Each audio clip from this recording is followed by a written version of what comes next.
Welcome to P. Agarwal editorial. So, the first article that we are going to discuss today is Hubris and Caution China's Posture as 2026 Begins.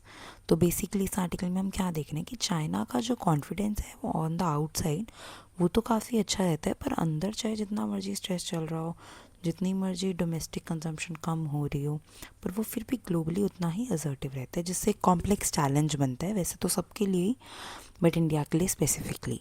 China का paradox क्या है कि हम आज China को कैसे define करते हैं? स्ट्रॉन्ग डिप्लोमेसी है, मिलिट्री कॉन्फिडेंस है, टाइट पॉलिटिकल कंट्रोल है अपने घर पे, फिर इकोनॉमिक स्लो डाउन हम देख रहे हैं कुछ ऑफिशियल फिगर्स से भी beneath, simultaneous anxiety plus assertiveness है। और ये सब क्यों मैटर करता है कि चाइना बाहर तो बहुत बोल्डली बिहेव करता है, अंदर जितनी मर्जी वीकनेस हो तो भी नेबर्स को स्पेशली इंडिया को इसलिए कॉशियस रहना पड़ेगा।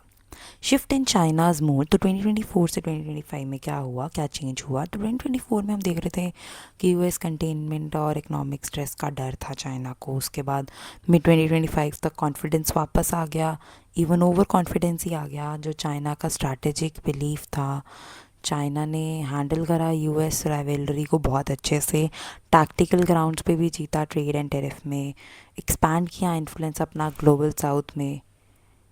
लीडरशिप्स रियलाइजेशन, तो इतने कॉन्फिडेंस के बावजूद जो चाइना की लीडरशिप है उसे पता है कि जो इकोनॉमी है वो स्ट्रक्चरली वीक है, ग्लोबल एनवायरनमेंट जो है हॉस्टाइल है, सिक्योरिटी चैलेंजेस हैं।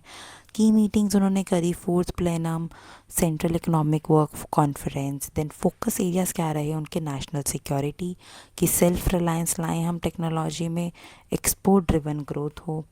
चाइना का इकोनॉमिक स्ट्रेस अगर हम देखें तो रियलिटी क्या है बिहाइंड द नंबर्स? तो ग्रोथ जो है वो वीकर है than official, almost 5%। Then weak domestic consumption है, प्रॉपर्टी सेक्टर क्राइसिस तो चल ही रहा है, producer prices negative for 38 months, जो लोकल गवर्नमेंट्स हैं अंडर डेट स्ट्रेस है। बिग टेकअवेज कि चाइना अपने खुद के कस्टमर्स पे रिलाई नहीं कर सकता। Inward turn state lead economy, तो अपनी कंजम्पशन को बूस्ट करने के बजाय चाइना ने क्या किया? हैवी स्टेट कंट्रोल लाया। अब फोकस कर रहा है AI, EVs, green energy, dual use technology, semiconductor पर। 15th 5 ईयर प्लान में अब उन्होंने सेल्फ रिलायंस और सप्लाई चेन इंसुलेशन को फोकस दिया। Export dependence in China shock 2.0। अब हो क्या रहा है कि ट्रेड सरप्लस जो है $1 ट्रिलियन हो चुका है, ऑलमोस्ट उससे ज़्यादा ही क्रॉस कर चुका है। चाइना ग्लोबल मार्केट्स को चीप गुड्स के साथ फ्लड करता रहता है, ताकि क्योंकि खुद तो मैन्युफैक्चरिंग लगा ही हुआ है करने, और उसकी चीप लेबर से वो फिर बहुत सस्ते में भी बेचता है। डोमिनेंस है ईवीज, बैटरी, सोलर्स, मशीनरी में। ग्लोबल वार्मिंग, जो इंटरनेशनल मॉनेटरी सॉरी आईएमएफ ने वार्न किया, China is too big to export its way out. Impact on India, serious trade concerns for India क्या थे कि जो ट्रेड डेफिसिट है वो ऑलमोस्ट ग्रेटर देन $110 बिलियन है। डिपेंडेंसी है हमारी, जैसे फार्मा इनपुट में एपीआई चाहिए होते हैं हमें, electronics, then green energy, rare earth magnets. Risk क्या है? Strategic and economic vulnerability.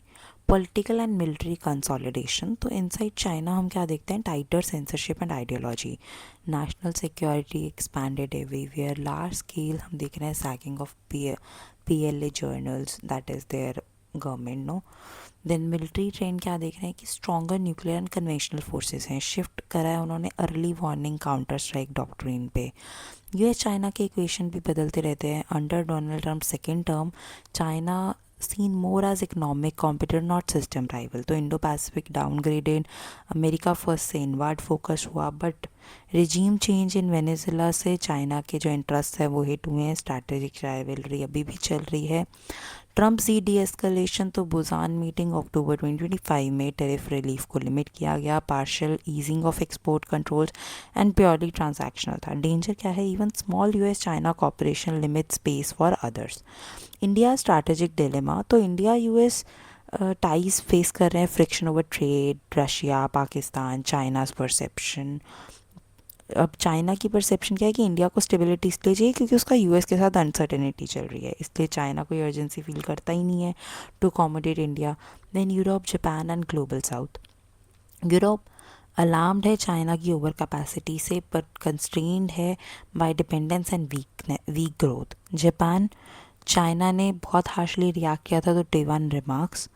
Then global south, China project करता है लीडरशिप आया BRICS, BRI, BRICS, SCO, but debt and autonomy concerns बढ़ते जा रहे हैं। China in South Asia and Indian Ocean, तो south Asia treated as strategic backyard, two ocean strategy, PLA का जो नेवी है normalised in Indian Ocean, India के लिए कंसर्न है। मैरीटाइम एंड नेबरहुड प्रेशर बढ़ता है। इंडिया चाइना रिलेशंस, तो क्या चीज़ें इंप्रूव हुई? High level meetings, diplomatic stabilisation, क्या चीज़ें नहीं इंप्रूव हुई? Border normalisation, de-escalation and troop withdrawal, buffer zones restrict India's rights, तो रिस्क इस टेम्प्रेरी अरेंजमेंट्स परमानेंट बनती जा रही हैं। चाइना का ग्रे जोन प्रेशर, तो नेगेटिव सिग्नल्स क्या हैं चाइना की तरफ से? चाइना पाकिस्तान की मिलिट्री कॉरपोरेशन होना, Tibet hydro power project, then rare earth export restrictions, Arunachal Pradesh claims. फिर इंडिया की अप्रोच क्या है कि slow step by step stabilisation आए। तो चाइना क्या करने वाला है नेक्स्ट? लाइकली तो managed rivalry with US, then hard ball diplomacy करेगा, ग्लोबल साउथ आउटरीच करेगा, incremental border and maritime pressure, avoid major wars but continue grey zone tactics. तो what India must do, core strategy India की क्या रहनी चाहिए कि हम अपने इमीडिएट रिस्क को रिड्यूस करें, स्ट्रेंथन करें एसिमेट्रिक डिटरेंस, बिल्ड करें अपना टेक्नोलॉजी और इंडस्ट्रियल कैपेसिटी, कॉशियस रहें एक्सटर्नल एलाइज से। Final messages, long term patience, realism and realistic resilience and realism. The next article is social security for gig workers must be made accessible and secure in practice. High and dry gig workers and social security. तो ये article किस चीज़ के बारे में कि जो gig workers हैं across India वो प्रोटेस्ट कर रहे हैं, गवर्नमेंट के न्यू लेबर रूल्स आए हैं, रूल्स प्रॉमिस करते हैं सोशल सिक्योरिटी पर कोर प्रॉब्लम्स को टच ही नहीं करते हैं। सेंट्रल क्वेश्चन है क्या ये न्यू रूल्स एक्चुअली प्रोटेक्ट कर रहे हैं गिग वर्कर्स को?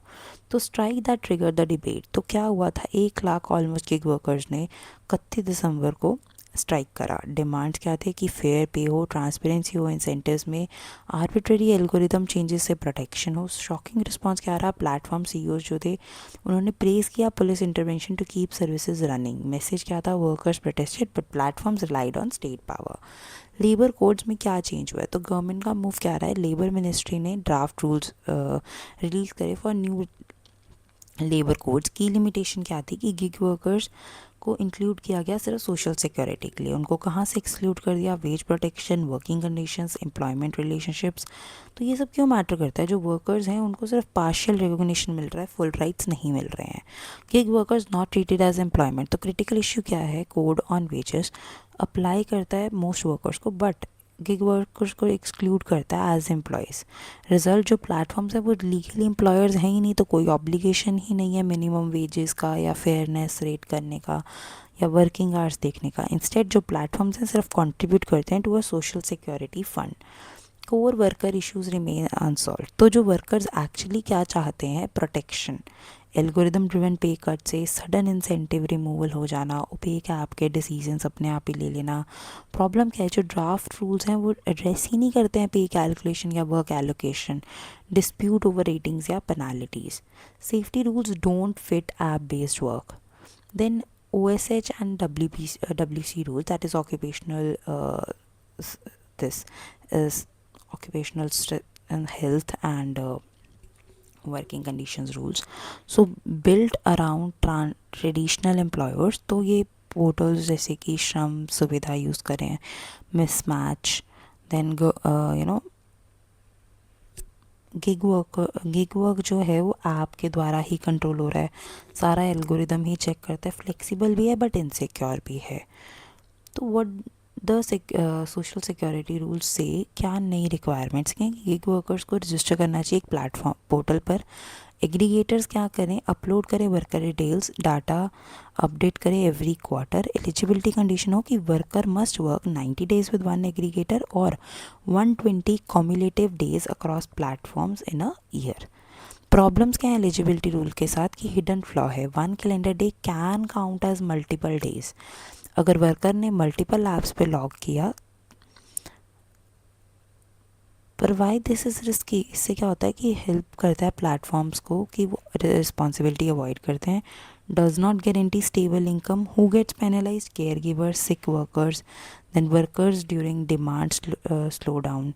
Insecurity still built into the system. तो की कंसर्न तो वही है कि जो एलिजिबिलिटी है वो लैप्स कर सकती है due to illness, maternity, low demand periods, unfair outcome. Workers lose करते हैं benefits for reasons beyond control. Articles warning. Social security becomes fragile, not protective. What the rules must fix? Article suggests redesigning rules. So must include protection during illness, maternity, demand collapse. Then eligibility honi chahiye. It should not reset after a bad quarter. So goal is कि हम benefits को stable और predictable बनाएं. Lack of clarity on benefits. तो major caps क्या है? Rules clearly बताए ही नहीं जाते हैं. क्या benefits, what benefits workers get is minimum support from social security fund, how disputes are resolved, danger, everything depends on platforms goodwill. एक fair claim process होना चाहिए. क्या चीज़ मिसिंग है? टाइम बाउंड क्लेम सेटलमेंट ही नहीं है, इंडिपेंडेंट अपील सिस्टम नहीं है हमारे पास, transparency in decision making. Without this जो वर्कर्स हैं वो फिर भी पावरलेस ही रहेंगे. ट्रांसपेरेंसी एसेंशियल है कि जो आर्टिकल की जो स्ट्रॉन्ग डिमांड है कि aggregators must provide workers job history, hours logged, earnings and deduction. Workers must be able to verify data, contest entries. Then final message is, bottom line is, current rules look progressive on paper but do not remove insecurity.